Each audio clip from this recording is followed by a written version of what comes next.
Calgary, an Arctic wind cut through me with a temperatures of 20 C, a frigid reminder the Leafs' Western Canadian swing had begun. Fortunately, the team arrived hot, 20 regulation wins over .500, and fired up to play in front of thousands of fans across the Prairies who only get to see them live once a season. My longtime friend Glenn, 40, of Lloydminster, Sask, was waiting to greet me, his toasty truck a welcome sight.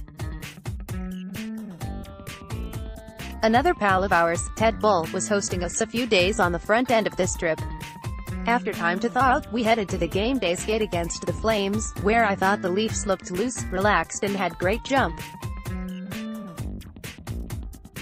My hockey instincts were correct again as Toronto easily won 6-2. Beside the Saddledome in Stampede Park sits the Corral, nearly 70 years old and for a time the largest venue of its kind west of Toronto.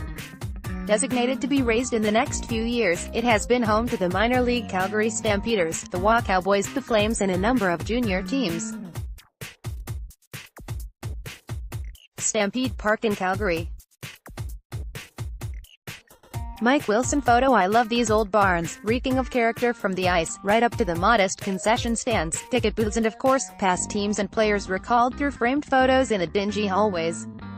At the sprawling Cowboys, a popular establishment for pre- and post-game socializing, 61-year-old Ed Gooder, from Saskatoon, a Leafs fan for 55 years, waited excitedly to attend his first game. Denied this chance for a variety of reasons. In his past, brother Tom from Toronto was here and about to make his dream come true. When I interviewed Ed, tears of joy began flowing through his wide smile. A very moving moment, certainly one of the highlights of this whole season's experience for me. Ed, Bev, Gladys and Tom Gooder with Mike Wilson in Calgary. A 59-year-old man from Oakville, who didn't give his name, held a sign asking John Tavares to autograph his sweater. He explained to me it was a one-of-a-kind and carefully took it from his knapsack and unfolded it. It featured the usual Tavares plate above the 91, but beneath it read, R-E-N-R-A-M, to me. But turning the sweater upside down it became Marner with a no. 16. Now that's being creative. Todd Haas and Mike Krupski from Regina never missed the Leafs in Calgary or Edmonton, while Frank Bufero from Revelstoke, Alta, told me how 50 years ago his cousin Tony Pantusa wanted to purchase a Leafs sweater for him.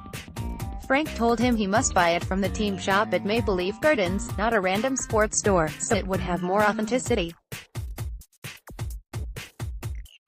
Frank still owns it. Curtis Stevenson, 33, grew up outside Calgary and never had the means or money to attend any Flames games in person. The closest he came was watching Hockey Night in Canada on one of the 4 channels available in the family household. Most telecasts featured the Leafs, whom he instantly fell in love with. Not only can he afford to see them now, he built himself an impressive Leaf man cave back in Medicine Hat. Curtis Stevenson and Mike Wilson at the Leafs-Flames game in Calgary.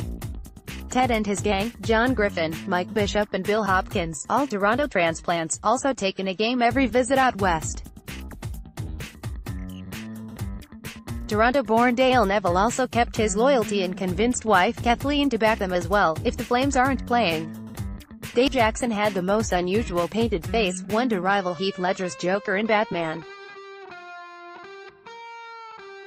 After this game, he was also headed to Edmonton to catch the Leafs on their way home after their middle stop in Vancouver. Meanwhile, Kylie Brady was mystified why none of the Leafs would respond and warm up to her birthday wish sign, which for the sake of a PG audience was a play on the word puck. All were rewarded by the end of the game, a standing ovation for the Leafs and caps thrown on the ice to salute a hat-trick by Tyler Ennis. *****. Megan Kennedy had approached me at the Winnipeg game way back in October, sharing her request to eventually see the Leafs in every road rink. She advised me that when the Vancouver game rolled around, I should check at Leafs-only pub, the Regal Beagle. Bar manager Clark Howson came to the left coast years ago from Oakville, frustrated there wasn't a local watering hole that would show his Leafs.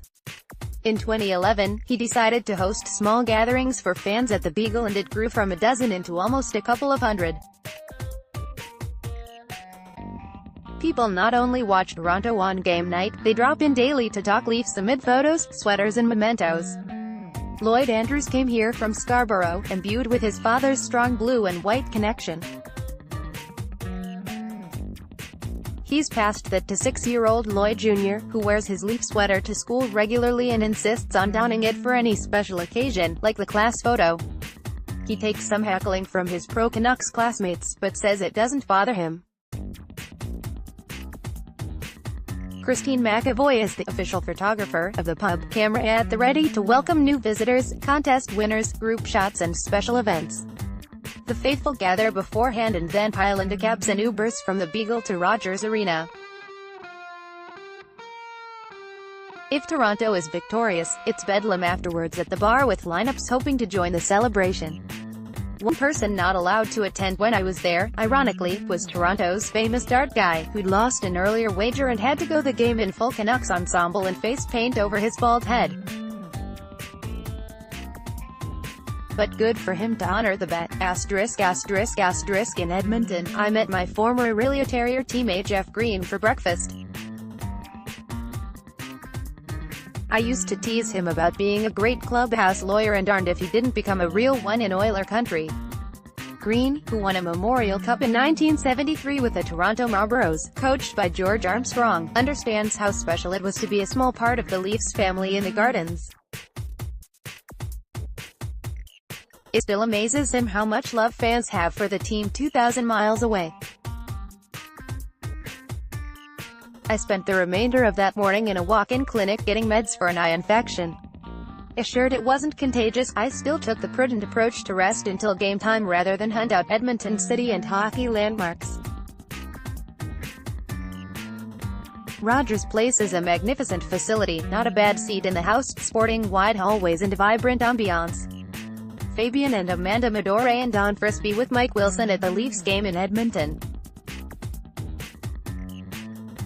Fabian and Amanda Medore, with friend Don Frisbee, made the long drive down from Fort McMurray. Originally from Newfoundland, Fabian's Leaf passion came from his dad, Andrew, whom Fabian assured, bled blue. He died in 2001. The family had a Leaf crest along with an O.28 in honor of Ty Domi, Andrew's favorite, engraved on his headstone. In 1995, 15-year-old Spencer Jewell attended his first game at the Gardens and still comes to matches in Edmonton in face paint and blue wig. James Bent, wearing a Lucha Libre Leaf wrestling mask, sees as many Toronto games in Edmonton as possible or enjoys them from his own Leaf-themed rec room. The common denominator among fans in the West was family tradition.